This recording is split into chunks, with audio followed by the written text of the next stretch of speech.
No, respectable audience, I have a new question for you.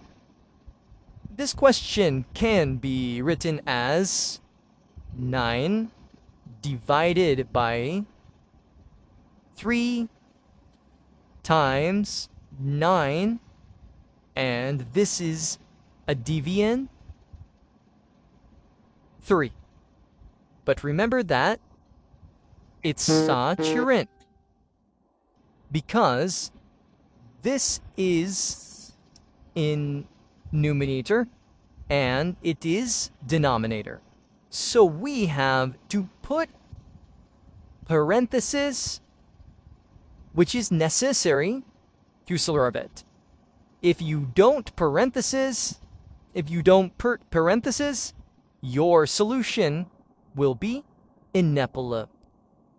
So, first of all, we have to solve parentheses, and we have to move from left to right. So 9 divided by 3 will be equal to 3 times 9 divided by 3.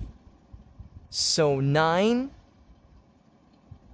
times 3 will be equal to 27 divided by 3.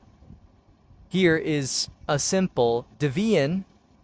So 27 divided by 3 will be equal to 9, and 9 will be our answer.